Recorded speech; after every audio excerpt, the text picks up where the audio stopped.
Dobrý večer, vítam vás na ďalšej diskusii medzi polmi, teda diskusia podporovanej demokratickou sieťou mládeže. A dnes večer, hovorím večer, aj keď vonku je svetlo, možno to musím zmeniť na, že po obede, dnes po obede sa budeme rozprávať o tom, či sa nám rozpadá globálny systém. Moje meno je Aurel Surový a mojimi hostiami sú dnes Jana Kobzová, politologička zameriavajúca sa na zahraničnú politiku, a Miroslav Vlachovský, diplomat a bývalý minister zahraničných vecí. Asi vás zaujíma, prečo tu nie je tretí host, ako to bežne býva, ale Jozef Hrabina sa zo zdravotných dôvodov dneska ospravedlnil, takže posiaľ mu veľa síl. A teda ako vždy, počas diskusie budete môcť klásť otázky aj vy, konkrétne cez otázky na slido, ktoré v jednom bode diskusie nabehne QR kód, budete môcť naskinovať. Čokoľvek vám príde nezodpovedané, alebo vám bude chýbať, kľudne sa môžete spýtať. Ale primárne sa budem pýtať ja na začiatku. A začnem rovno vami, pani Kobzová. Začal by som rovno tou najväčšou témou, ktorá nám možno pri tom globálnom systéme ako prvá napadne. A to je, že už nie je taký predvídateľný. Nevieme úplne povedať, že kto je ten veľký, kto nie je ten veľký.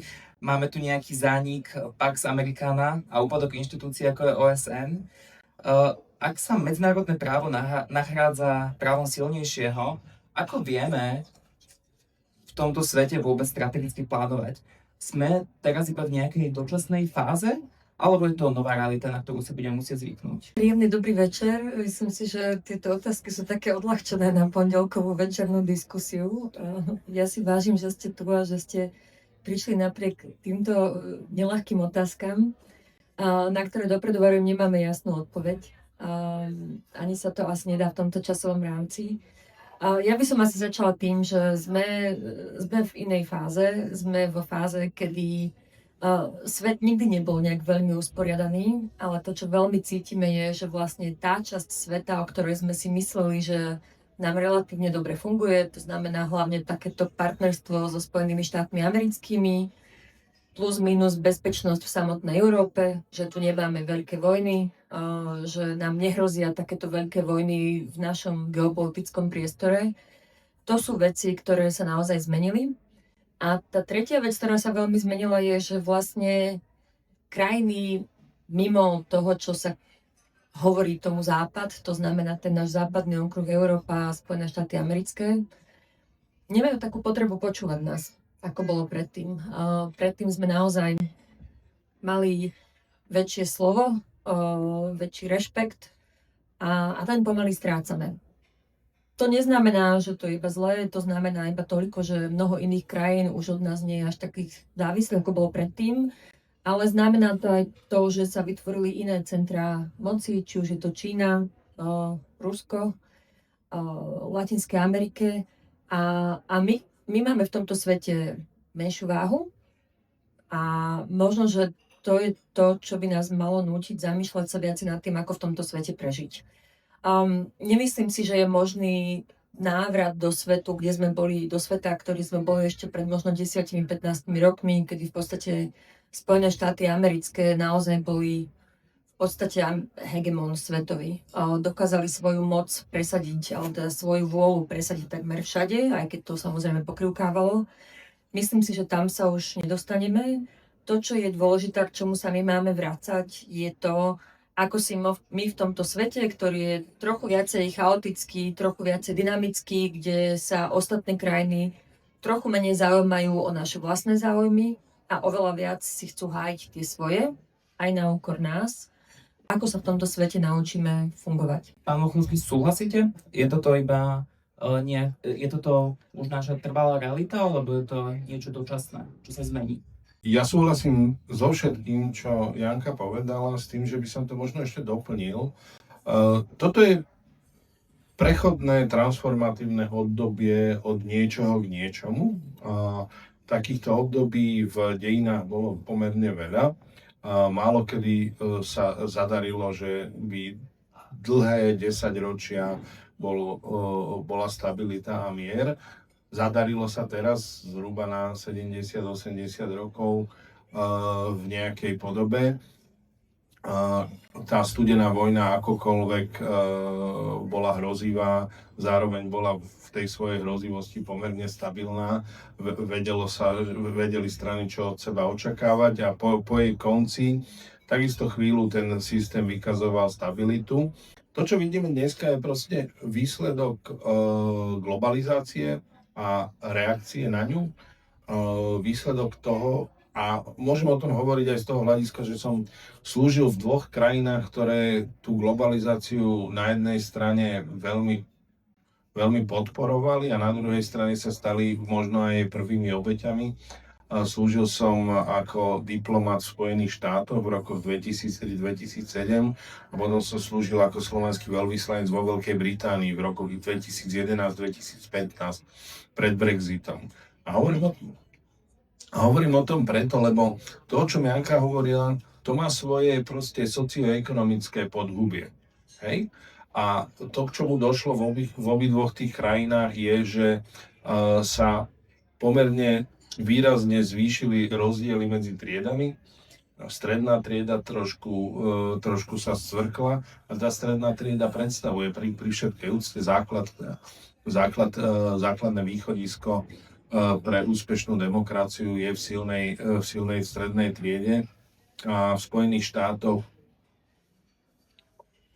štátoch došlo k tomu, že je percento až 3% ľudí, ktorí sú extrémne bohatí a zároveň tá stredná trieda už dneska nie je tak ekonomicky, aspoň v relatívnom pojme sa necíti tak ekonomicky stabilne a tak prosperujúco, ako sa cítila v tom období predtým. Hej?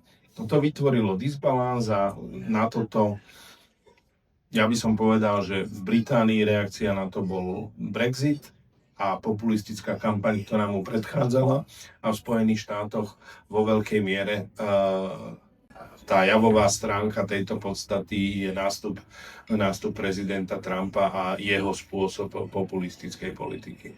Ako som od vás aj očakával, tak ste veľmi dobre analyzovali ten súčasný stav medzinárodných vzťahov, ale prekvapím, že ste nespomenuli jednu vec, a to je, že svet o mnoho viacej zbrojí ako zvykol. Je toto skôr pozitívne alebo negatívne? Neviem, kde ste prišli k tej téze, že svet viacej zbrojí ako zvykol, lebo keď si zoberieme napríklad výdaje Československa počas studenej vojny aj k jej koncu, tak akože to predstavovalo 7 až 8% hrubého domáceho produktu a my tu dneska akože zápasíme o to, aby sme splnili aspoň tú požiadavku Severoatlantickej aliancie na to, aby sme vynakladali na obranu 2%. Čiže v porovnaní s nejakou érou, ktorú si ja ešte pamätám, bohužiaľ, už som taký starý, ale jednoducho s tou érou predchádzajúcou za komunizmu sa tu zbrojilo, len sa o tom až tak veľmi neinformovalo.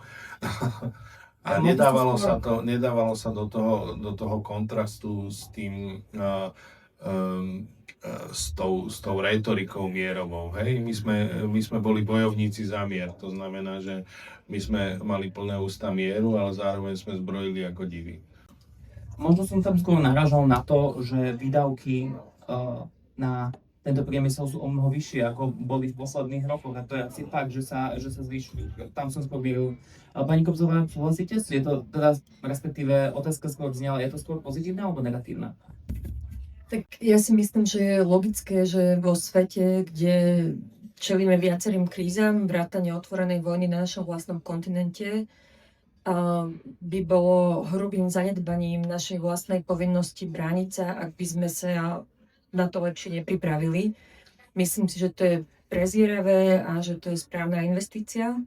A úprimne ešte chcem povedať jednu vec, že my sme sa tu vlastne rozprávali, aj Mirko to spomínal aj ja, že to sú nejaké javy, ktoré sa dejú. Je to globalizácia, ktorá má za následok, že niektorí ľudia z nej samozrejme veľmi zbohatli.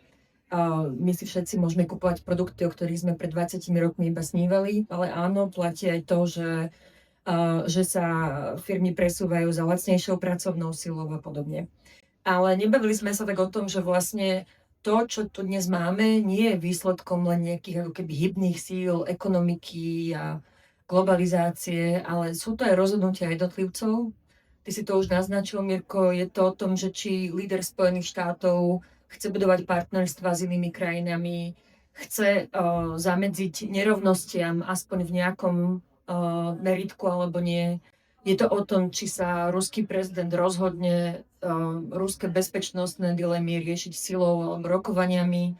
A my sme sa dostali do situácie, kde na jednej strane máme tu nejaké odstredivé sily alebo sily, ktoré uberajú tomu západu objektívne na váhe, či už ekonomickej alebo politickej. A zároveň máme v niektorých a v dôležitých krajinách lídrov, ktorí vlastne neveria tomu, že ten poriadok, ktorý vy ste hovorili, že bol dobrý a bol mierový, že pre nich bol dobrý. Donald Trump si myslí, že globalizácia bola strašne zlá a že Spojené štáty kvôli tomu schudobnili, čo keď sa pozriete na väčšinu štatistík, nie je pravda. Ale samozrejme, že sú komunity, ktorí vďaka tej globalizácii stratili. A na tom títo politickí lídri veľmi, veľmi politicky získali. Len som chcela teda doplniť tú mozaiku. To nie sú iba nejaké keby objektívne sily prírody alebo ekonomiky. To naozaj záleží od toho, akých ľudí máme alebo majú štáty vo vedení, ako tí ľudia rozmýšľajú, aké hodnoty vyznávajú, aký svet oni sami veria. Pretože aj podľa toho si hľadajú partnerov alebo nepriateľov. Pán Muchovský, čo má v takomto roztrieštenom svete, ktorý sme pomenovali, robiť krajina o veľkosti Slovenska? Krajina o veľkosti Slovenska v tomto svete má dbať o to, aby mala priateľov, aby prosperovala ekonomicky, aby vedela využívať naplno výhody, ktoré má, či už tak povediať prirodzene dané, z toho, kde sa nachádza, aký má stav hospodárstva, lebo samozrejme to všetko je relatívne, hej, porovnávame sa, kde sme v rámci Európskej únie a vieme si povedať, že v posledných rokoch teda to Slovensko sa niekde zo stredu prepadáva tým koncovým priečkám až na chvost, ale stále akože byť v Európskej únii na chvoste je stále lepšie ako väčšina sveta. Hej. Byť členom OECD znamená, že patríte medzi najvyspelejšie ekonomiky a najvyspelejšie štáty sveta a tak ďalej. Čiže Slovensko má dbať o to, aby vedelo čo najlepšie prosperovať a zabezpečiť obranu a bezpečnosť, stabilitu pre svojich obyvateľov. A tomu by sa mala prispôsobovať politika domáca aj zahraničná. Pre Slovensko podľa mňa je výhodné a veľmi rozumné mať pevné väzby so štátmi Európskej únie a podporovať tento projekt, ktorý po druhej svetovej vojne vznikol hlavne ako mierový projekt a projekt na prosperitu štátov, ktoré sa na ňom zúčastňujú. Myslím si, že stále platí, že pre Slovensko je toto najvýhodnejší rámec. Dneska v Európe čelíme revizionistickým silám, ktoré by chceli meniť usporiadanie, chceli meniť hranice dokonca. Videli sme to v podstate od začiatku storočia v niekoľkých prípadoch, že niektoré krajiny buď anektovali, alebo silou zabrali územia. A nám takýto svet nemôže vyhovovať, pretože my nie sme veľmoc, my nie sme tí, ktorí dokážu sami o sebe vyvinúť dostatok prostriedkov a dostatočnú silu na odstrašenie, preto je pre nás výhodné byť v spoločenstve štátov, ktoré to odstrašenie dokážu a zároveň byť spojené v spoločenstve štátov, ktoré má jasné pravidlá a ktoré vie zabezpečiť ekonomickú prosperitu. A potom je tam otázka, do akej miery sme si za tú prosperitu zodpovední sami a do akej miery to závisí od našich vlastných politík a tam sa zase nesmieme vyzúvať z vlastnej zodpovednosti. Keď sa posunieme viacej do nášho regiónu, pani Kobzová, vidíme výrazné zmeny od našich susedov južných, teda nástup strany TISA, A mám pocit, že je u nás takým folklórom, že keď niekto z V4 sa tam zmení vláda, tak je prvá otázka, čo to znamená pre formát V4. Tak sa spýtam tú tradičnú otázku, čo to znamená pre V4, že ty sa vyhrala voľby v Maďarsku. Ja začnem veľmi rád, lebo V4 je môj obľúbený formát. Poviem to tak. Ja som v roku 98 v novembri po našich voľbách nastúpil na ministerstvo zahraničných vecí a bolo to z toho dôvodu, že sa vtedy podarilo demokratickým spôsobom odstaviť od moci Vladimíra Mečiara, ktorý v podstate bol brzdou našich integračných snách, pretože sme nedostali pozvánku na madridský summit Severoatlantickej aliancii, nedostali sme ani pozvánku, aby sme sa stali členmi EÚ. Vznikla tam priepas medzi nami a zvyšnými členmi V4. A v tom čase bolo našim susedom jasné, že túto dieru v strede Európy si tak povediac nemôže nikto dovoliť. Hej? Dokonca Madeleine Albright to nazvala, že čierna diera v Európe. Ona to myslela obrazne, nie, že by sme boli čiernou dierou, ale a tak príťažliví ako čierne diery vo vesmíre. Ale hovorí to pre... Čo? Veci u nás. Ja, veci u nás vyznú. To je iná kategória. Hovorím to preto, že oni nám vtedy držali stoličku. Oni nám naozaj veľmi pomohli. A my sme vtedy z toho pomerne profitovali, že jednak sme najmenší člen, ale zároveň sme taký svorník tej Vyšegrádskej štvorky. Vyšegrádska štvorka nemá zosynchronizované volebné cykly. Neviete zaručiť, že sa vám do vedenia dostanú naraz 4 kompatibilní lídri a tak ďalej a tak ďalej. A toho sme svedkami mnohé roky. Ale ten predel, ktorý nastal po ruskej agresii na Ukrajinu, ten bol dramatický práve v tom, že jeden z tých členov, to bolo Orbánovské Maďarsko, proste síce deklarovalo, že áno, nie je to dobré, keď sused napadne suseda, ale zároveň malo odlišný postoj od zvyšnej trojky, ako pomáhať tomu susedovi sa brániť voči agresii. A nechcem ten príbeh nejako rozmazávať, všetci ho dobre poznáme. Toto bol hlavný moment toho, že na tej politickej úrovni najvyššej V4 prestala fungovať. Na tých nižších dokázala fungovať, ale na tej najvyššej nedokázala fungovať dostatočne. No a teraz zase sa preskupili voľby, ten najväčší balvan tej nespolupráce sa zmenil, ale ešte si počkajme na to, ako to bude v praxi vyzerať, pretože aj nový maďarský líder má svoje predstavy o stredoeurópskej spolupráci, o možnostiach povedzme prizvať k tej spolupráci okrem krajín V4 aj ďalších, takže uvidíme, s čím prídu a do akej miery sa bude dať na tej politickej úrovni obnoviť V4. Isté je to, že sa vo veľkej miere dorovnali tie vzťahy medzi Poľskom a Maďarskom, ktoré v ostatných rokoch boli hlavnou prekážkou proste nejakej zmysluplnej spolupráce vo V4, lebo tam oni si robili priamo aj na schvály a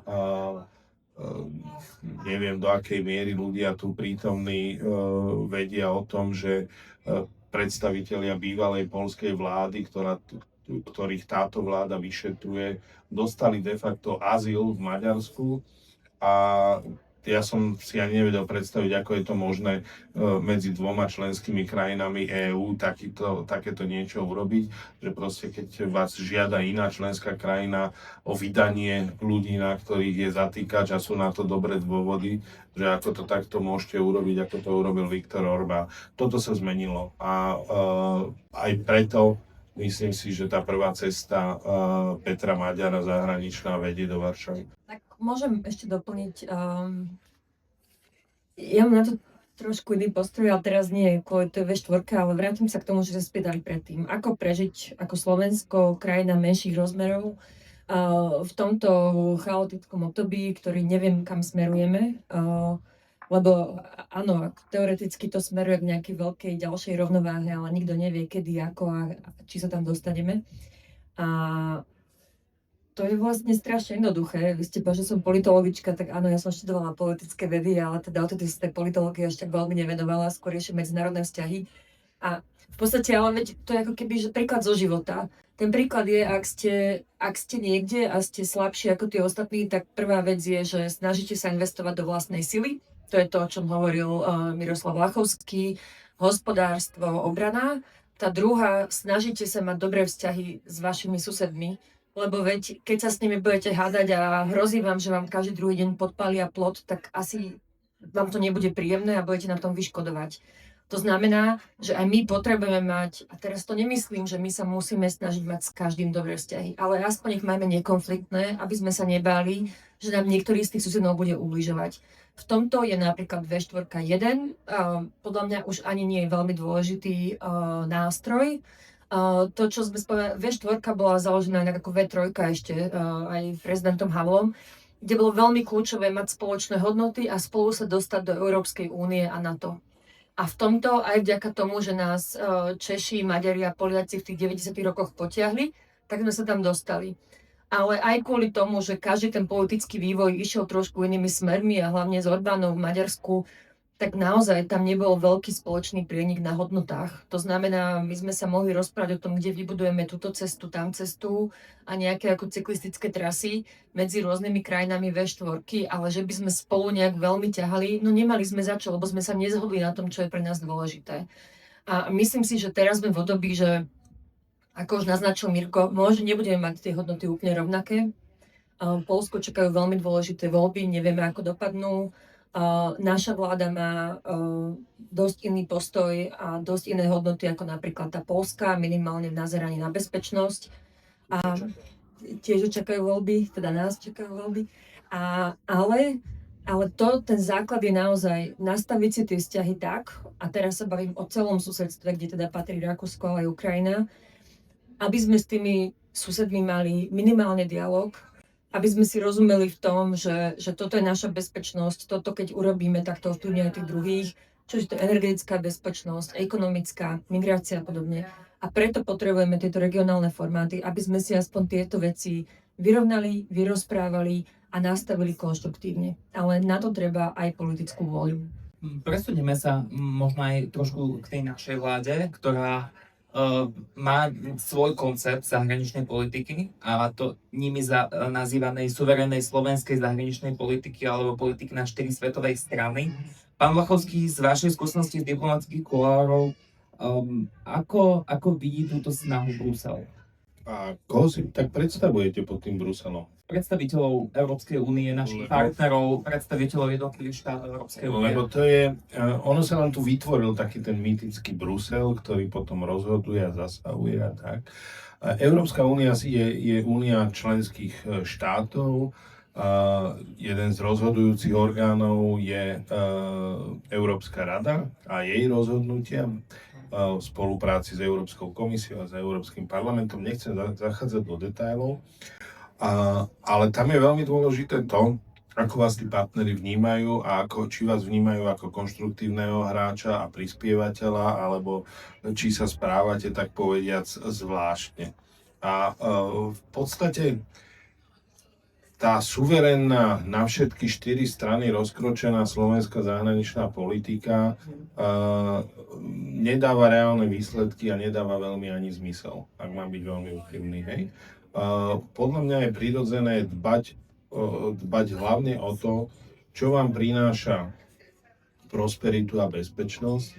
A to dneska naozaj je z 80-90% to, že sme členmi Európskej únie. My obchodujeme s tými partnermi, my máme s nimi vzťahy bezpečnostné a tváriť sa, že toto sa dá nejakým spôsobom vyvažovať vzťahmi s inými krajinami, ktoré sú od nás na pol sveta ďaleko. To je proste, to je nezmysel ekonomický, aj geografický, aj politický, hej. Ako je to čistá ilúzia. Čiže za mňa tá suverenistická retorika je v podstate iba taký paravan na to, aby sme si mohli robiť veci podľa toho, ako sa nám zachce a nemuseli vždy byť v súlade s tými pravidlami, ku ktorými sme sa zaviazali kedysi na začiatku. To je hlavný problém, ktorý ja dneska vidím. A keď ho vidím ja, tak ho vidí aj väčšina Európskej únie, lebo však tí ľudia nie sú ani hlúpejší odo mňa, ani nemajú horšie oči. Čiže tam je problém. Toto je problém, že dneska sme sa vďaka Robertovi Ficovi ocitli na okraji mnohých dôležitých procesov. A vy už ste spomínali na začiatku to, že svet sa mení. Svet sa mení dramaticky a dynamicky. A to znamená, že mnohé procesy sa aj nanovo štartujú a my častokrát za tým stolom nesedíme, pretože sme jak trúcovití v rohu. Hej?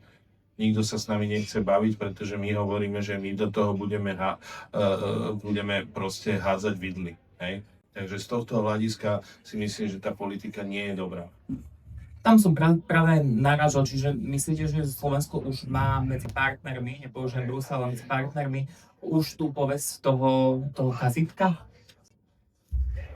Znova a opäť, ja veľmi, veľmi silno dúfam, že zatiaľ je to v polohe, že Robert Fico a súčasná vláda Slovenska, že ešte stále veria tomu, že Slovensko nie je len Robert Fico a vláda Slovenska a že je tu možné, aby došlo k náprave vecí.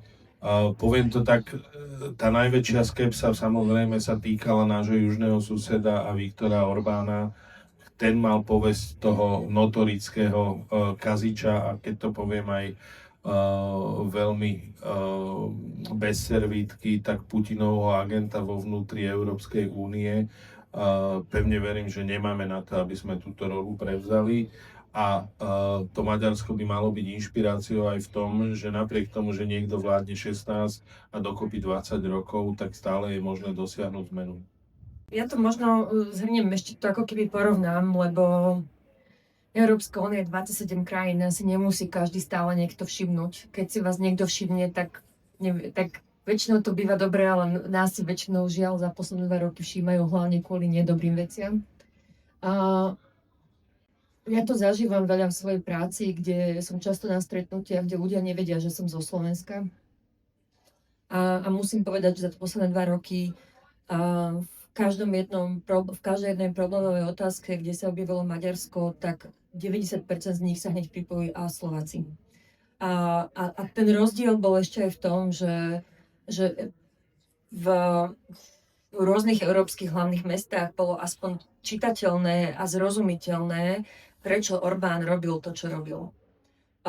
To často ako súhlasím, že nebolo to, že kazítko, ale sme vnímaní ako veľký otáznik, ktorému ľudia nerozumejú, pretože vlastne nerozumejú tomu, čo robíme a prečo to robíme. Lebo veď, ako si spomínal Mirko, veď vidia, s kým obchodujeme, vidia, s kým, od koho záleží naša bezpečnosť, vidia, kto sú najväčší naši spojenci a potom nerozumejú vlastne, že toto je ako keby tá objektívna realita a toto sú vyjadrenia štátnych predstaviteľov, ktoré idú absolútne proti záujmom našej vlastnej krajiny.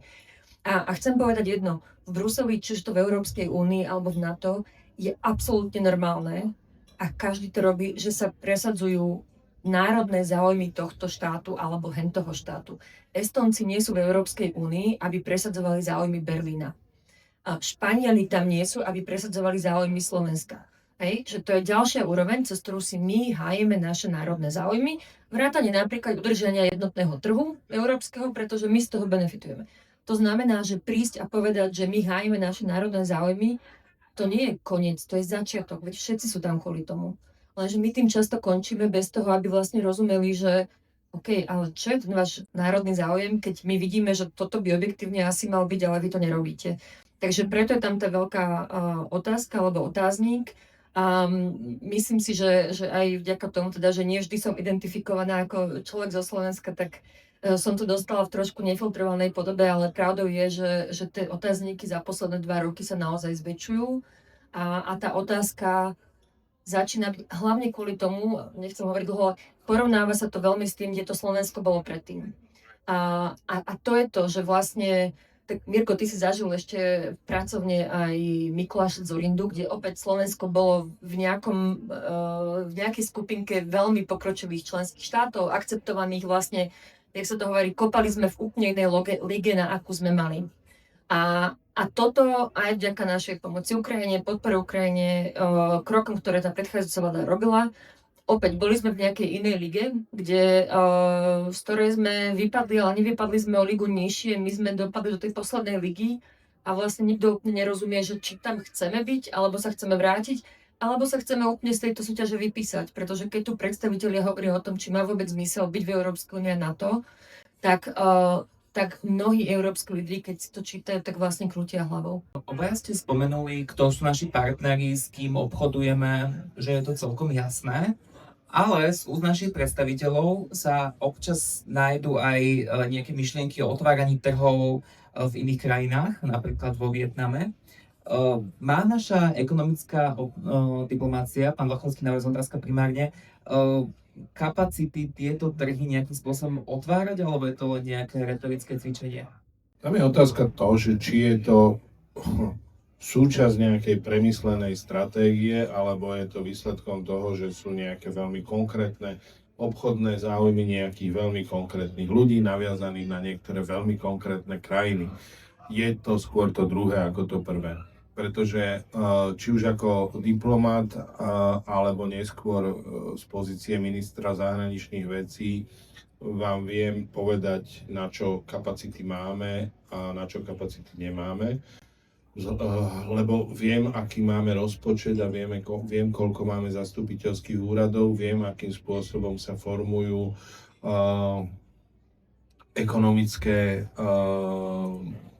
obchodno-ekonomické zastúpenia v jednotlivých krajinách. Jednoducho s tým počtom ľudí a s tým počtom prostriedkov neurobíte veľkú dieru zo sveta. Dokonca si myslím, že je to veľmi nadnesené a mám obavu, že tá bublina po pár rokoch splasne.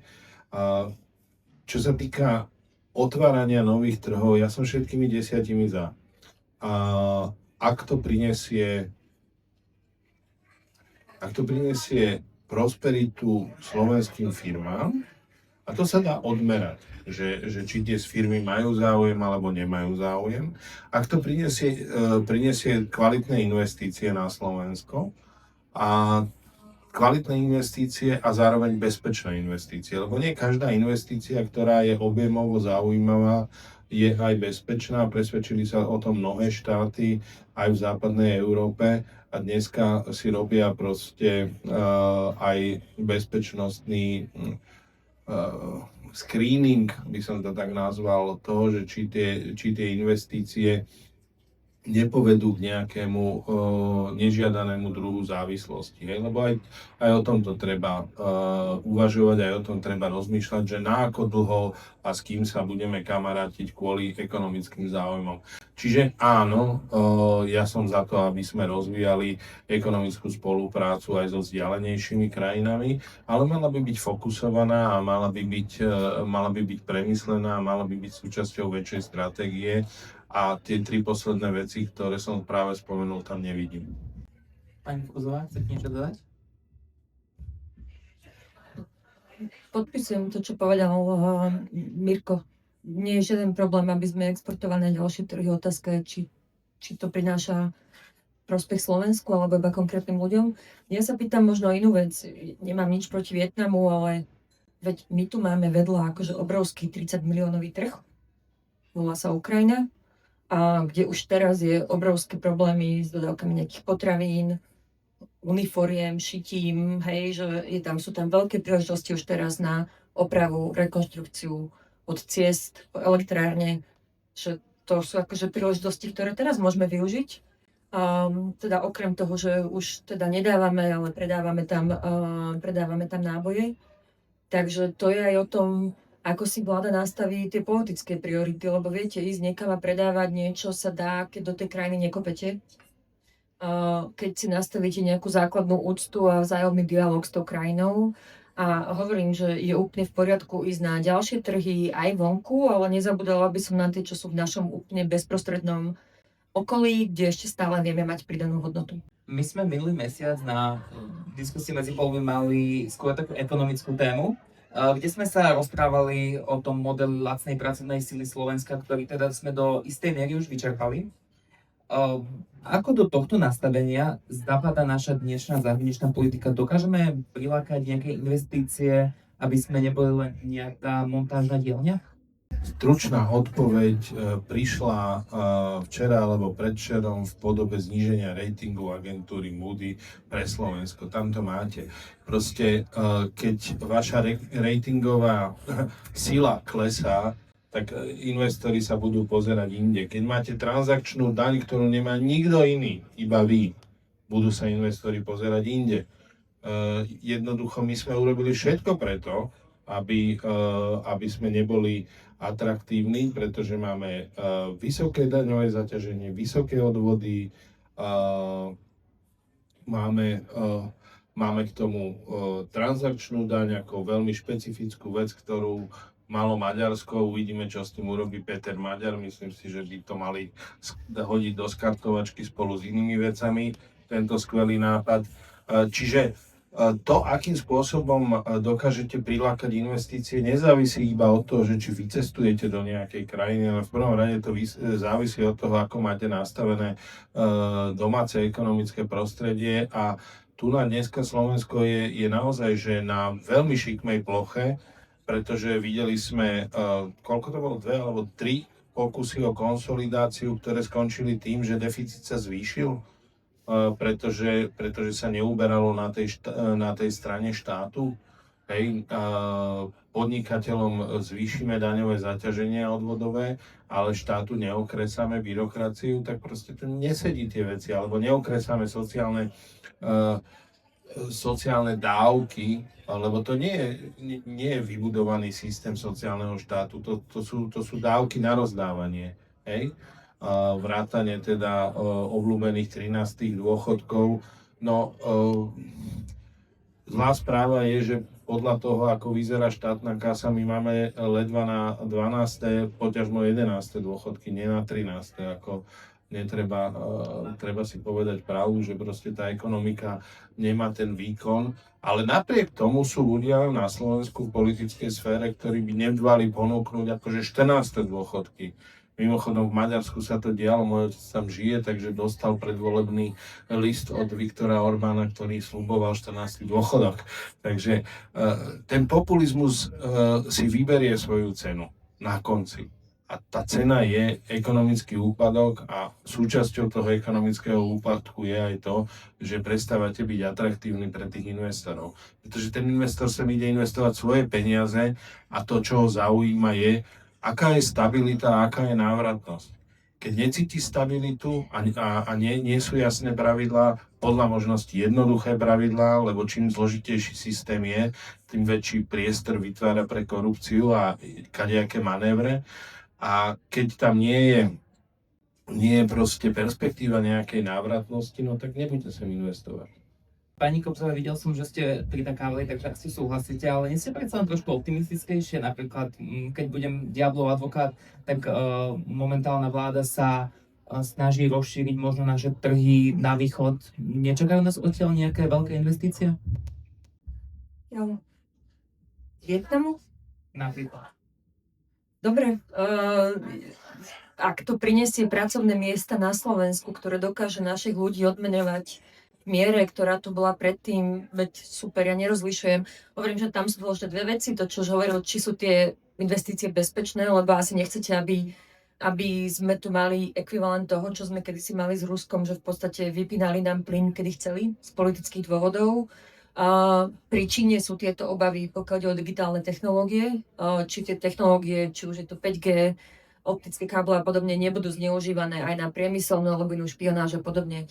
Nie som vôbec proti investíciám, ja sa chcem vrátiť niečo inému, že mňa nenaplňa optimizmom to, čo teraz vidím, aj kvôli tomu, že na jednej strane máme tu hodnotenie tých ratingových agentúr, na druhej strane tu máme skoro každý mesiac správy o tom, akí zamestnávateľia, ktorí tu dlhodobo fungovali, odchádzajú.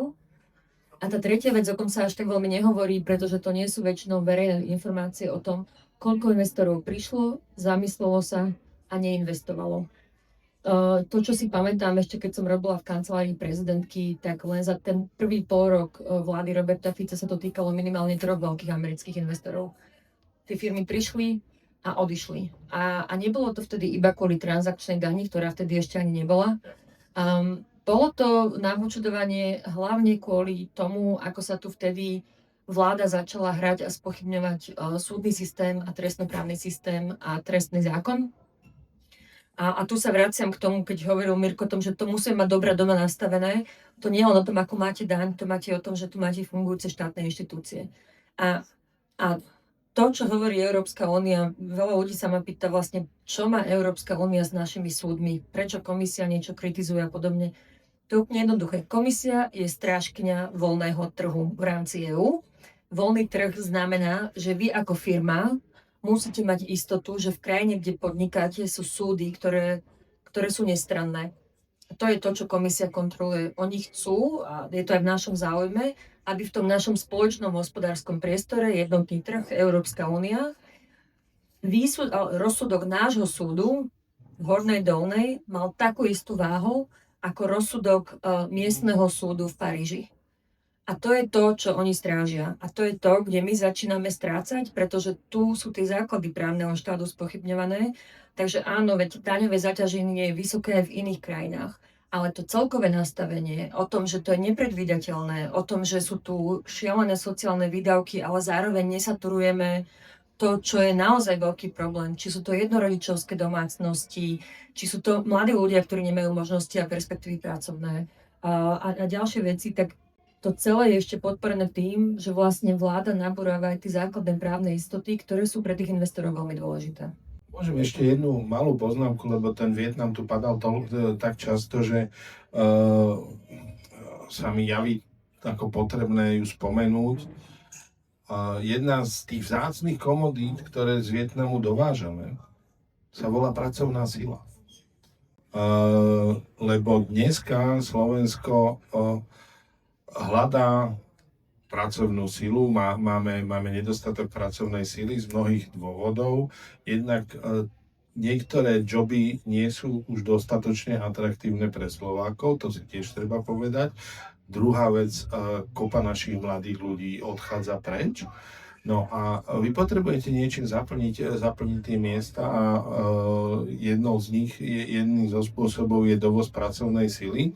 Takže viem celkom pozitívne, že na slovenský pracovný trh sa dovážajú ľudia z Vietnamu, pretože sú šikovní, schopní, ale zároveň toľko nestoja. Takže aby sme vedeli, že o čo sa v tom Vietname jedná, tak okrem iného aj o toto. Blížiac sa ku koncu moderovanej časti, ja sa zvyknem pýtať jednu otázku, ktorú hostia väčšinou nemajú radi, ale spýtam sa aj tak. Ak by ste mali definovať jednu absolútne kľúčovú prioritu slovenskej diplomácie najbližších 5 rokov, aby sme možno v tomto svete nielen prežili, ale aj uspeli, čo by to bolo? A otázka do panelu, čiže nechám na vás kudačne. Zotrvanie v Európskej únii a nespochybňovanie nášho členstva a byť v tej únii takým spôsobom, že si nás tam budú vážiť ako prispievateľov. Že vieme proste, čo chceme ponúknuť. Že to nie je len o tom, že vieme, čo chceme, tak povediať od únie, ale že sme partneri v tom zmysle, že vieme, čo chceme ponúknuť a máme možno aj nejakú predstavu o tom, kam by to spoločenstvo malo smerovať. To je strašné, lebo ja by som to iba podčiarkla a podpísala. Môžete povedať druhú kľúčovú vec, môžete doplniť. To môže teba posuniem, ako je to, samozrejme, my musíme pôsobiť v Európskej únie na to, my iný životný priestor nemáme, pokiaľ sa nebavíme o tom východnom priestore, kde keď sa pozriem, ako sa to momentálne žije v Bielorusku, na Ukrajine alebo v Rusku, tak asi by sme sa tam nechceli presťahovať z rôznych dôvodov. A to, čo to celé podčiarkuje, je vedieť, čo chceme a byť čitateľný pre partnerov. Je úplne OK, je to normálne mať vlastné naše záujmy. Je v Európskej únii veľmi bežné, že nesúhlasíme, ale tým, že všetci vedia, čo chceme, tak sa vieme na tom aj dohodnúť, pretože hľadáme kompromisy. Čiže to v obrane, v ekonomike. A my ako krajina nemáme ekonomickú váhu Nemecka, ale my môžeme mať nápady, my môžeme mať návrhy a my môžeme mať riešenia, ktoré iných nenapadnú. A nehovorím to vôbec teoreticky, toto je vlastne track record, ktorý Slovensko má.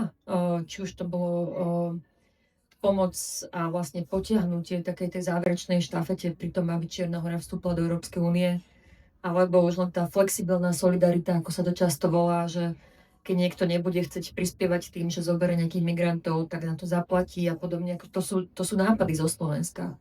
A ekonomické oblasti ich určite oveľa viacej. Takže mať nápady, byť čitateľný a hľadať si partnerov a spojencov na to, aby sme ich presadili. Pretože to je tá suverenita v praxi. Týmto nekončí, týmto len začína. Ďakujem a týmto sme v podstate aj o 7 minút skôr uzavreli moderovanú časť a posuniem sa plynule k otázkam od publika. S tým, že je tu aj jedna, ktorú som mal napísanú, ale nespýtal sa ju, ale tá podobná. A je teda na vás oboch.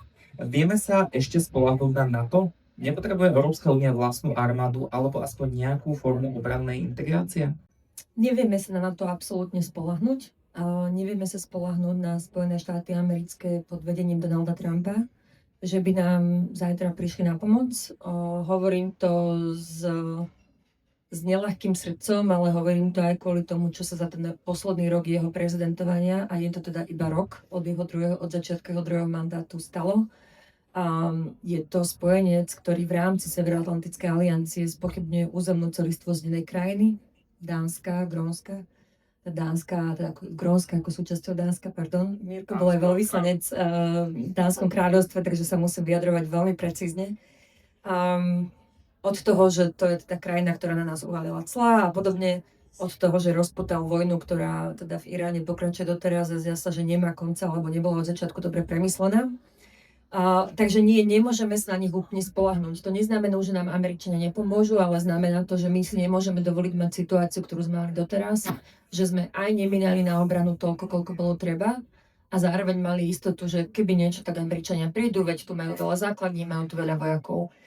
My nepotrebujeme európsku armádu, už len kvôli tomu, že my máme národnú armádu. Neexistuje armáda NATO, neexistuje armáda Európskej únie. To budú vždy ozbrojené sily jednotlivých krajín, ktoré ale v čase krízy dobrovoľne dáme pod velenie či už NATO, a ak to pod NATO nebude možné, tak pod nejaké iné velenie. A to, čo treba robiť, je neplakať nad rozliatým mliekom, ani len tak sedieť a čakať, že či sa možno niečo v Amerike zmení alebo nie. Pretože Amerika bez ohľadu na to, kde a či bude o 5 rokov pri moci v Amerike niekto ďalší ako Donald Trump alebo niekto iný, ktorý si zase spomenie, že Európa je najlepšie miesto na svete a treba nám pomáhať. My 20 rokov od Ameriky počúvame, že oni nemôžu vynakladať na obranu v Európe toľko, čo vynakladali doteraz. Že my sami musíme míňať trochu viacej, pretože Amerika má veľké výzvy aj v Pacifiku, teda hlavne v Číne. Čo s tým treba urobiť? Posledná vec, posilniť našu obranu, sústrediť sa na to, aby tie 2% naozaj boli iba minimum. To nie je len nejaké číslo, to sú prerátané údaje odborníkov, ktorí sa tomuto venujú, od vojenského plánovania a podobne, ktorí vedia, že my, ak budeme míňať takýto objem prostriedkov na takéto spôsobilosti tankov, dronov, lietadla, našich vojakov, vojačky, tak sa budeme vedieť ubrániť. Takže to je tá prvá vec. A tá druhá vec, snažiť sa v rámci európskych členov NATO, možno s Kanadou, Norskom, Britániou, tú spoluprácu čo najviac posilňovať. To znamená, veď na nie každú regionálnu krízu musí hneď prísť celé NATO.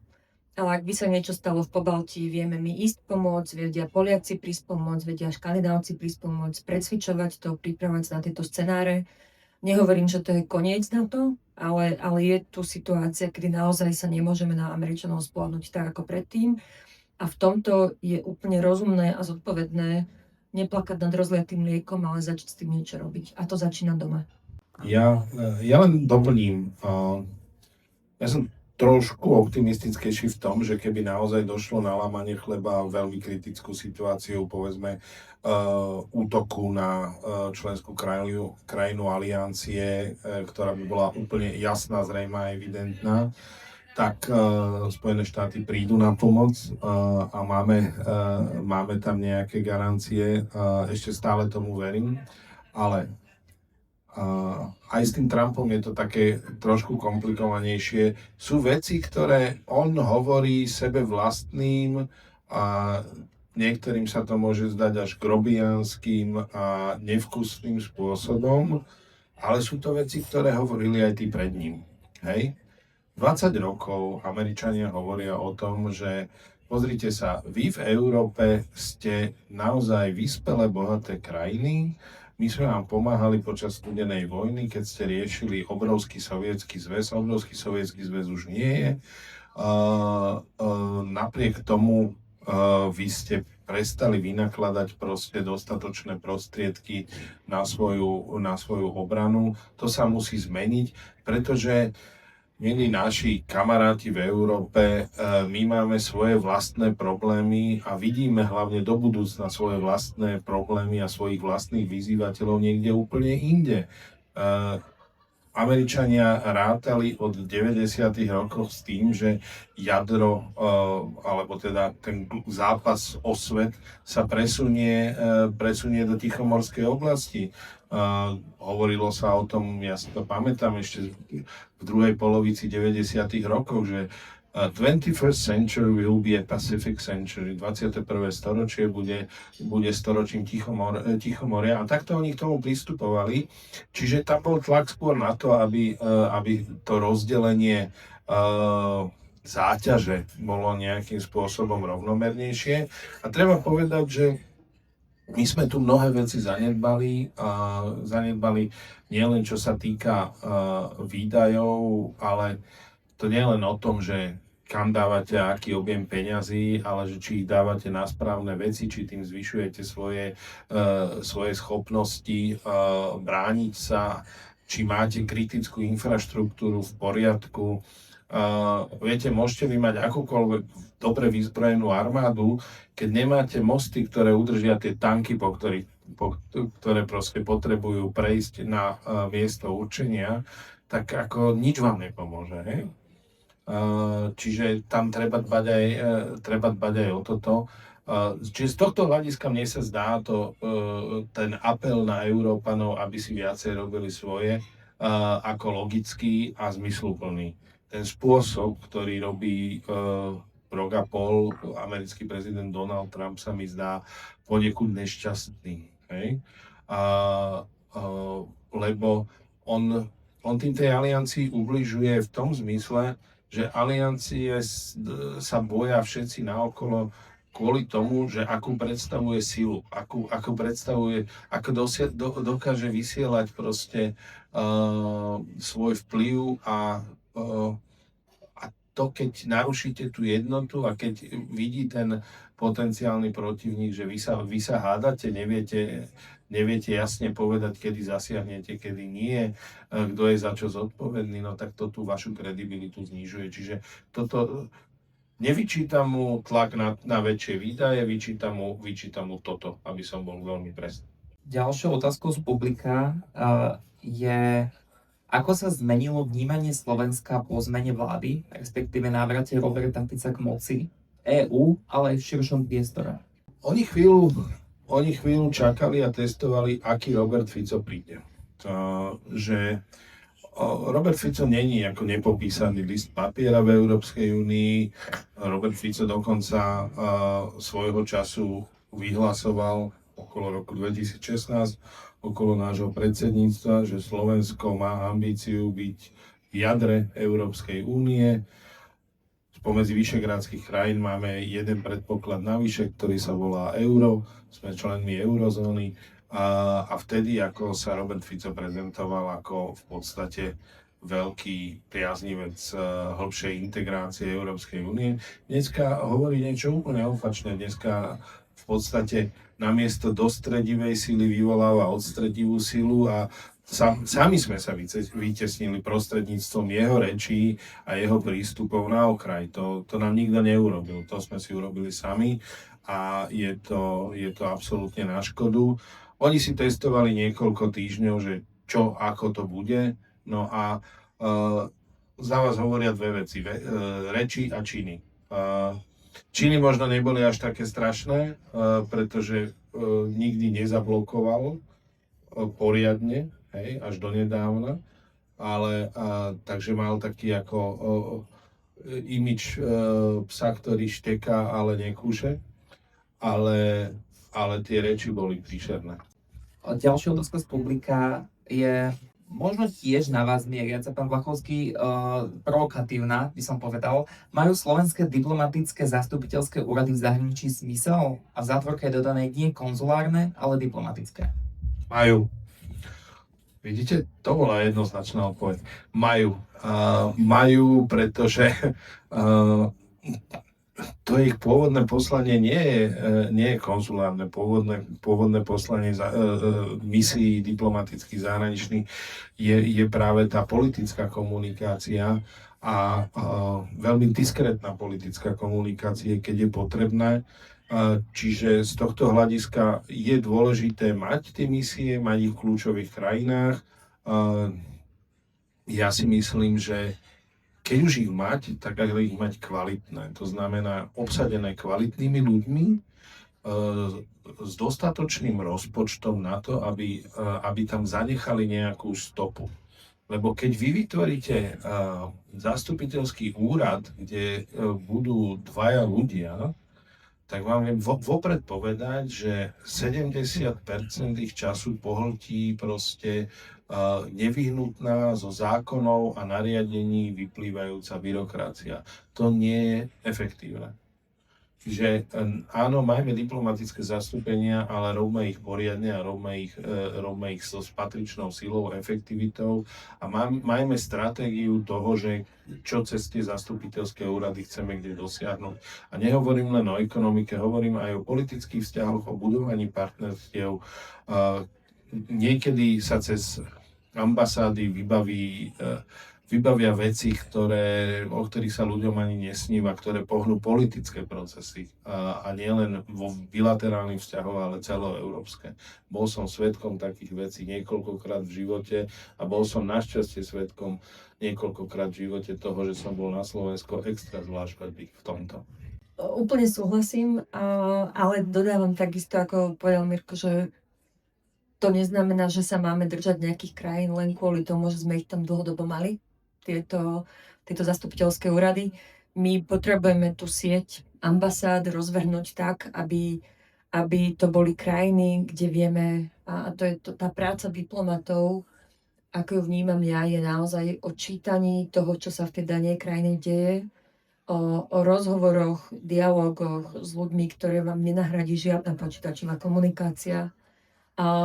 Či už to senzitívne veci, dôležité politické veci, taká maličkosť, keď vlastne hlava štátu odovzdáva poverovacie listiny tomu danému veľvyslancovi alebo veľvyslankyni, ktorú on potom odovzdá tej hlave štátu v krajine, kde ide, tak je tam okrem iného napísané: vnímajte to, čo táto osoba hovorí, že to hovorí v mojom mene, ako keby ste jednali so mnou. A to je v podstate obrovská zodpovednosť. Neviem, či si už všetci veľvyslanci uvedomujú, veľvyslankyne, ale je to veľká ťažoba, lebo vy naozaj máte zastupovať krajinu a hlavu štátu bez ohľadu na vaše politické presvedčenie alebo iné, lebo vy máte zastupovať záujmy krajiny. A toto je nenahraditeľné. Ale musíme tú sieť navrhnúť tak, že ju máme naozaj v krajinách, ktoré potrebujeme politicky, ekonomicky čítať, bezpečnostne čítať, krajiny, od ktorých sa môžeme veľa naučiť, môžeme spolupracovať. To znamená pozrieť sa aj na tú sieť, ktorú momentálne máme, s trošku kritickým nadhľadom a pozrieť sa, či tie ambasády niekde boli 30 rokov, znamená, že naozaj tam musia byť aj ďalej. Ale samozrejme udržať nejakú kontinuitu, aby sme sa nedostali do toho, že každé 4 roky si vláda pomení celú sieť, lebo veď bezpečnostná zahraničná politika naozaj by mala prekračovať aspoň tie hlavné parametre, tie termíny každých jedných volieb. Ja len na margo toho, čo si spomínala, že pôvodne veľvyslanci boli naozaj predstavitelia hlavy štátu, zvyčajne panovníkovi predstavitelia u iného panovníka. Ja som mal to šťastie, že som na Kráľovskom dvore slúžil. Môj titul bol Ambassador to the St. James's Court. Nie je veľvyslanec Slovenskej republiky v Spojenom kráľovstve, ale ten oficiálny protokolárny titul, ktorý som mal, bol veľvyslanec pri dvore svätého Jakuba. A keď jej veličenstvo Alžbeta II. Hovorila o svojich veľvyslancoch, tak tým nemyslela britských veľvyslancov v zahraničí, myslela veľvyslancov akreditovaných na jej kráľovskom dvore. Pani Kobzová, keď ste už zobrali do ruky mikrofón, tak ďalšia otázka smeruje na východ. A autor sa pýta, ako odhadujete vplyv Ruska v našich budúcich voľbách? Predpokladám, že nemyslia župné, takže asi skôr tie parlamentné. Ani župné by som nepodceňoval, ale dobre. Ten vplyv bude taký veľký, ako my dovolíme. Tu nie je žiadne tajomstvo, že ruská vláda nás dala na zoznam nepriateľov, napriek tomu, ako sa táto vláda veľmi o to snaží. Takže my sme na nejakom zozname, pretože sme súčasťou Európskej únie a NATO a tá ruská propaganda, ak ju, žiaľ, ja z pracovných dôvodov musím čítať, tak teda je v tom veľmi jednoznačná. A to, že to hovorí tá ruská propaganda, to okrem iného znamená, že to presakuje do vnímania ruskej spoločnosti. Potvrdzujú to mnohé sociologické výskumy, potvrdzujú to fokusové skupiny s rôznymi Rusmi v rôznych častiach Ruska, nielen v Moskve. Takže nie je to tak, že niečo si myslí vláda a celé Rusko zvyšné tomu imúnne, žiaľ, je tým veľmi nakazené. Čo iba znamená, že keby zotavovanie sa samotnej spoločnosti z toho nákladu, ktorý oni zažívajú, bude veľmi dlhé. Pokiaľ ide o zasahovanie Ruska samotného, my sme tu už mali takú ako prípravnú akciu, neviem, či si spomínate, v oktobri 2023, pár dní pred voľbami. Ty si to veľmi dobre pamätal, lebo ty si bol ešte minister zahraničných vecí, ja som bola ešte poradkyňa prezidentky, tak sme dostali správu, že vlastne ruská vojenská rozviedka, alebo vonkajšia rozviedka dala správu tlačovú, kde teda oni údajne komunikovali, že zachytili, že slovenské voľby budú ovplyvňované a sú ovplyvňované Spojenými štátmi americkými v prospech progresívneho Slovenska. A len pre kontext, toto je služba tajná, ktorá, keď som si ich pozerala, oni dajú tak za mesiac asi jednu správu tlačovú von a to je 90% z toho, že Ukrajina niečo urobila a sú to fašisti, alebo druhá správa, že Američania niečo urobili a sú to hnusní imperialisti. A zrazu tam bolo Slovensko. A teda toto dali ako návnadu a vtedy bolo dobre, vlastne už to bolo počas moratória. To znamená, že tá otázka bola, ako to vnímať, ako na to reagovať. Tie zásahy budú, pretože Rusku vyhovuje oslabovanie Európskej únie, Rusku vyhovuje oslabovanie NATO. Keď sa vrátime k tomu, čo si hovoril, že ak by bola nejaká veľmi jasná hrozba alebo útok na členskú krajinu NATO, nespochybniteľný útok zo strany Ruska, súhlasím, Američania by pravdepodobne reagovali. Ja sa skôr obávam toho iného scenáru, že pre Rusov, pretože si uvedomujú, že priamu vojnu z NATO by takisto prehrali, potrebujú tú alianciu alebo tú Európsku úniu rozleptať znútra. To znamená podporovať také sily, ktoré tieto spoločenstva rozdeľujú, rozleptávajú, podporujú a na to nepotrebujete, aby tu prišiel nejaký ruský výsadok a začal nám tu niekomu radiť v politickej kampani. Na to stačí aktivovať ten systém dezinformačných webov, informačných tokov, na platformách sociálnych médií, ktoré vlastne iba zvýrazňujú a zosilňujú ten odkaz tých hlásateľov, ktorí hovoria o tom, že Európska únia je slabá a že Slovensko tam nepotrebuje, musíme ísť vlastnou cestou, či už na 4 strany, alebo medzi póly, niekde, hoci kde inde, len nie teda ako cestou toho silného a suverénneho Slovenska v Európskej únie na to. Takže vôbec to nevylučujem, myslím si, že je správne, zodpovedné sa na to pripraviť a zároveň konštatujem, že momentálne je to skôr na úrovni obavy odborníkov alebo teda odbornej verejnosti a ľudí, ktorí toto riziko vnímajú, pretože samozrejme to hlavnou povinnosťou bezpečnostných zložiek štátu je takisto týmto veciam zabrániť. A priznám sa, že momentálne nemám úplne dôveru v tom, že na tejto úrovni zabraňovaniu takého škodlivého vplyvu dojde.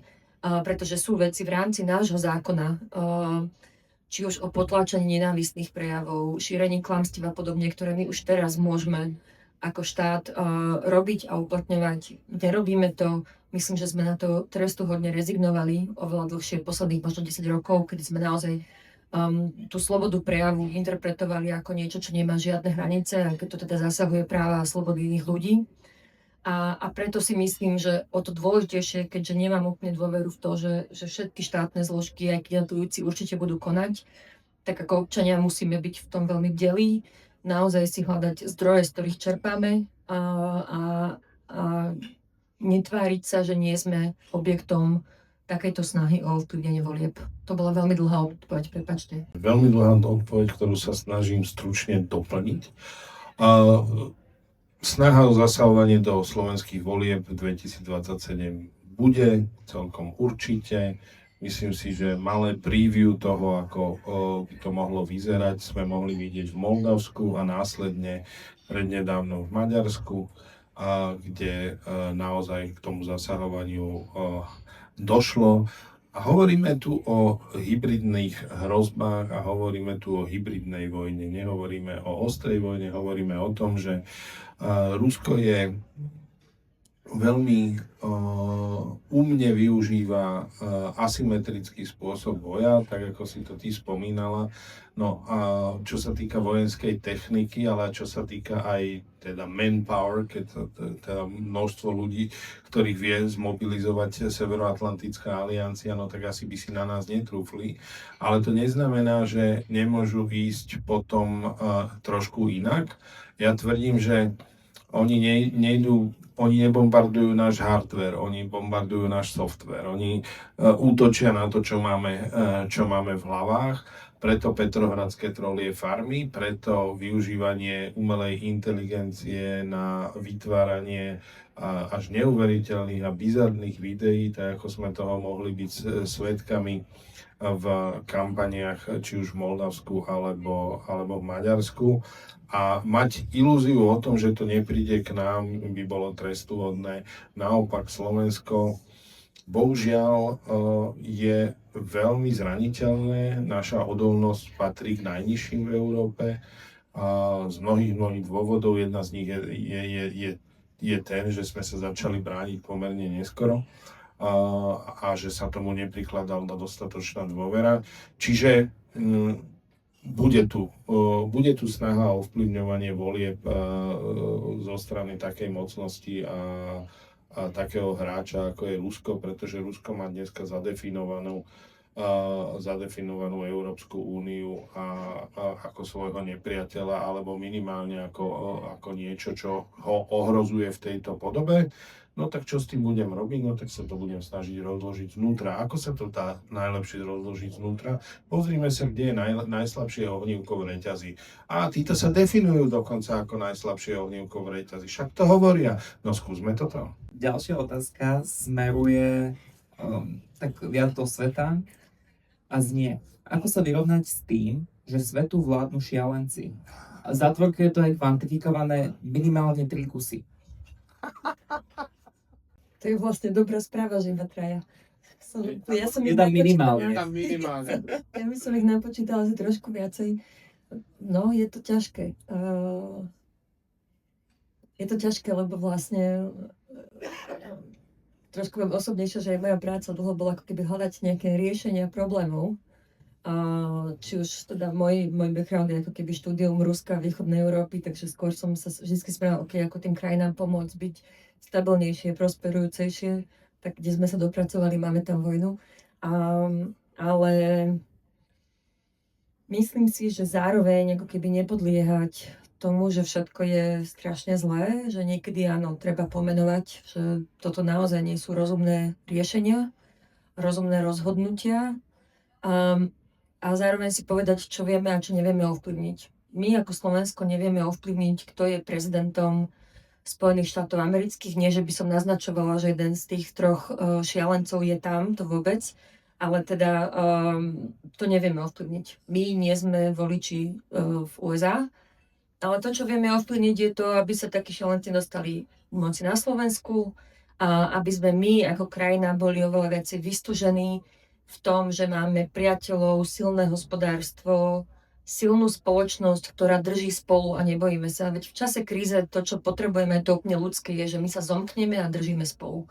A toto, ak prestaneme robiť ako spoločenstvo, či už na miestnej, komunálnej, ale aj národnej úrovni, to je prvý krok ku prehre. To je to, čo či už tí Rusi alebo niekto iný iný využije. To neznamená, že sa nám nebude každý deň točiť hlava z toho, čo sa deje, ale treba sa sústrediť na to, čo my ešte vieme zmeniť a čo my zmeniť nevieme. My nevieme zmeniť tých šialencov, ktorí sú mimo našej krajiny, ale vieme zmeniť to, aby v našej krajine nebolo šialenie. Tá doba je vymknutá s klbou, to je úplne evidentné. Šialenci bohužiaľ k tomu patria a sú toho prejavom. A to asi najťažšie, čo teraz človek prežíva, to je jedno, že či je to človek, ktorý je aktívne v politike, alebo sa politikou zaoberá, domácou alebo zahraničnou, alebo je tak povediac iba v tej svojej občianskej roli, je, že kde hľadať zdroje nádeje, že to môže byť lepšie a akým spôsobom si uvedomiť, že čo môže byť môj príspevok k tomu, aby to bolo lepšie. Lebo tam si naozaj treba povedať, že sú veci, na ktoré mám dosah a na ktoré nevyhnutne nemám dosah. Netreba sa v tom príliš podceňovať. Netreba uveriť tomu, že nemáme dosah na nič a že sme mali, alebo ako to je jedna z tých téz, ktoré naozaj že úprimne neznášam od nášho súčasného premiéra, keď nám vtláča do hlav, že sme malí, bezvýznamní a preto si s nami každý môže robiť, čo chce. On to hovorí, tuším, o slonoch a tráve, že? Strašné prirovnanie. Takže nepodľahnúť tomu, že sme úplne mali a bezvýznamní a nič nevieme, ale zároveň si ani neklásť za vinu tie obrovské veci, ktoré sa okolo nás dejú a nemáme na ne vplyv. Proste nájsť si to, že čo naozaj vieme ovplyvniť a čo môže byť v týchto naozaj komplikovaných časoch zdrojom nejakej nádeje v lepší život. Možno mňa ešte napadla jedna vec, ako k tomu, že malosť, tak len aby sme to dali do kontextu. Fínov je 5 miliónov, v živote by o sebe nepovedali, že sú malí a bezvýznamní. Dáni, Estonci, ktorých je 1 milión, by toto v živote o sebe nepovedali. Žiaden líder akože seba rešpektujúcej krajiny by toto nepovedal. Oni povedali, nie sme veľkí rozmermi, čo je pravda, objektívna, veď máme nejakú geografiu. V živote by o sebe nepovedali, že sú malou krajinou. To je tá prvá vec. A tá druhá, myslím si, že čo ešte potrebujeme, okrem teda toho, čo sme obidvaja hovorili, kultivovať to, čo vieme. Myslím si, že potrebujeme nájsť trošku viacej odvahy, lebo a nemôžeme sa zlaknúť.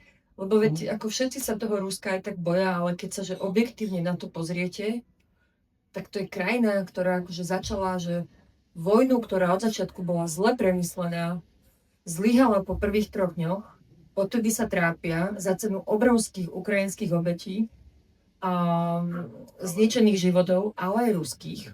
Tá vojna už trvá dlhšie, ako trvala boj Sovietskeho zväzu proti fašizmu. A dobíjajú 25% územia jedného regiónu na Donbase, ktorý nevedia dobiť od 2014.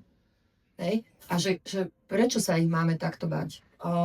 Takže okrem toho akože zamerania sa na to, na našu vlastnú silu, tak si aj trošku veriť, áno, asi nebude liberálna demokracia systém, ktorý funguje všade a má byť nastolený pre všetkých. Ale pre nás funguje, nám je v tom dobré, poďme si to uchrániť a poďme pomôcť tým, ktorí to chcú tak ako my, aby sme držali spolu. A myslím si, že to je tá odvaha, ktorá mi chýba. A teda, ak to vnímate tak, že my sme tráva, po ktorej šlapu slony, tak naozaj tú odvahu nikdy nenájdete. Ešte jedna otázka nám určite zmestí. Trošku sme otvárali tieto otázky tým NATO, tak ich poďme nemajú uzavrieť. Otázka znie, kedy budú mať nové krajiny NATO poriadnu armádu, 10-krát väčšiu ako teraz a čo tomu bráni? Možno ani to nemusíme nejakým spôsobom špecifikovať nové krajiny NATO, ale všeobecne krajiny NATO. Neviem presne, že ktoré krajiny tým myslia, lebo naposledy, pokiaľ sa nemýlim, vstúpili teda minus Fínsko a Dánsko v roku 2023, teda Fínsko a Švédsko. Tak to bola Čierna hora v 2016. Ale ak sa bavíme o krajinách, ktoré vstúpili spolu s nami, tak možno poviem novinku, ale najväčšiu pozemnú armádu v Európe momentálne buduje náš sused, volá sa Poľsko. Estonci už investujú 3,5% na obranu, pôjdu ešte vyššie. Teda povedzme si, že keď Estonsko investuje percento HDP, tak sa ešte stále bavíme, každé percento navyše je, pokiaľ si dobre pamätám, 40 miliónov. Takže to nie sú akože 400 miliónov, pardon. To nie sú obrovské čísla. Ale oni idú, estonský prezident to veľmi tak ako pekne zvykol hovoriť, že pozrite sa, že náš celý obranný rozpočet každý rok sa zmestí asi do hodiny amerického obranného rozpočtu na ten rok, hej? Ale berú to poctivé a zodpovedne, pretože chcú, aby im ostatní prišli pomôcť. A to, čo sme zmeškali, je, že ten investičný dlh, o ktorom hovoril aj Mirko predtým, že 20 rokov ako krajiny sme neúplne investovali do toho, čo sme potrebovali na obranu, ten sa teraz dobieha. A mňa len mrzí, že ako krajina, ktorá je na východnej hranici NATO, na rozdiel od našich susedov, teda Poliakov, Baltov, ale aj Rumunov, my sa tvárime, že vlastne tie hory nám nejako veľmi pomôžu. Veď geograficky v nejakom momente asi áno, ale na to, aby tá aliancia fungovala, oni potrebujú mať pocit a vedomosť, že my im budeme vedieť pomôcť. Tiež to znamená, že keby sa niečo stane v Litve, Lotyšsku, vieme tam prísť na pomoc. Takže armády sa budujú a Poľsko je v tom z nášho regiónu najďalej a už onedlho bude mať najväčšiu pozemnú armádu v Európe. A Nemecko po dekádach poprvý raz vydalo novú vojenskú stratégiu, obrannú stratégiu, ktorá hovorí práve o zodpovednosti Nemecka za obranu a bezpečnosť v Európe. Takže svet sa hýbe, potrebujeme sa posunúť aj my. Ja už možno iba na záver k tomuto dodám, že šťastie praje pripraveným a nádej nie je stratégia. Ak si myslíme, že nás sa to netýka, alebo že nám sa to nemôže stať, ja neviem, povedzme preto, lebo sme veľmi mierumilovní, alebo máme s Ukrajinou 95-kilometrovú hranicu a že teda sa nemusíme pripravovať. Mal som tieto debaty už pár rokov dozadu a moja odpoveď na to bola, že keď dobývate hrad, tak ho dobývate cez to miesto, ktoré je najslabšie. Tak si nedovolme to, aby v tej našej časti bol ten múr najslabší, lebo to iba pozýva. A myslím si, že týmto sme aj pekne vyčerpali tému. Ďakujem veľmi pekne, že ste dneska prišli na dnešnú diskusiu medzi Polmi na tému rozpadá sa globálny systém a ďakujem aj hosťom, pani Kobzovej a pánovi Vlátorskému. Diskusiu som ako každý mesiac moderoval ja, Orel Surový a vidíme sa aj o mesiac, kedy sa budeme rozprávať o sociologickej téme, či sme na Slovensku ešte stále jedna krajina a okrem iného príde aj pán Vašečka. A s týmto, keď už som si dal self-promote, tak chcem povedať, že ak náhodou aj nestíhate prísť na túto diskusiu, ktorá bude 25. na 99% som si istý, tak môžete si naladiť náš podcast Medzi polmi, kde táto diskusia bude ako záznam, okrem iného tam budú aj iné rozhovory. Ďakujem ešte veľmi pekne a prajem pekný zvyšok večera.